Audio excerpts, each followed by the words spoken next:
зовут Бруно, Португал. Бруно первый раз здесь. Решили показать человеку колорит, так сказать, русской зимы. И такой классный праздник совпал с тем, что гонки, интересно, собачки. Много холодно? Yeah, very cold. Январская метель прошла в деревне Жеребенки Завьяловского района. Для участия в гонках на собаках приехали более 50 спортсменов из 10 регионов России. Питомник из клана Симурана стал местом встречи более 120 мохнатых гонщиков. Красоту русской зимы и выносливость спортсменов оценили и иностранцы.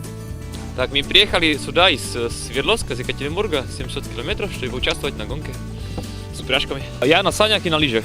Сначала на санях с 4 собачками, спринтовские, а потом с одной.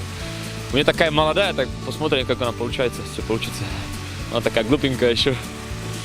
Она только со мной бегала летом каникросса, а еще на лыжах еще не участвовала, поэтому это первый раз. Гость из Чехии на гонке привез 6 собак породы Курцхар. О соревнованиях узнал от друзей. Бывший ветеринар не сразу увлекся собаками. Раньше его больше интересовали экзотические животные. Гадюки, игуаны. Но потом мне жена привыкла к собачкам, к этому спорту. Я просто этого даже не знал. Первый раз я просто себе взял как бы в аренду собачку. И мне так понравилось просто. И сразу вместе завели одну собачку. Потом говорили, что-то мало. Завели вторую, ну а сейчас у нас уже 15 собачек. А вот питомцы Дениса Пшеницына из Кирова уже опытные спортсмены. И в Удмуртию приезжают не первый раз. В прошлом году участвовали, были первые.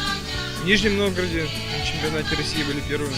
Ездили в Германию на чемпионат Европы, все классно, на высшем уровне. Специалисты говорят, морозная погода для мохнатых спортсменов только на руку.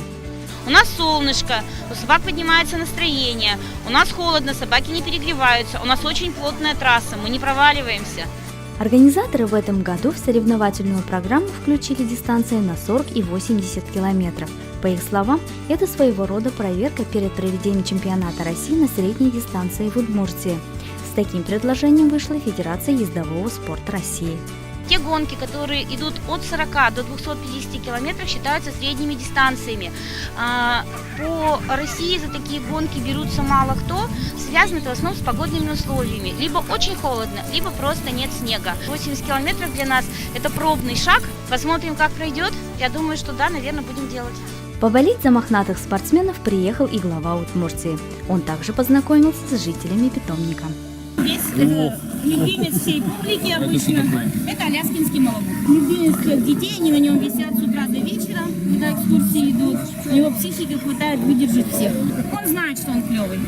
2 дня продолжалась в Завьяловском районе январская метель. Спортсмены получили свои награды, а зрители зарядились хорошим настроением.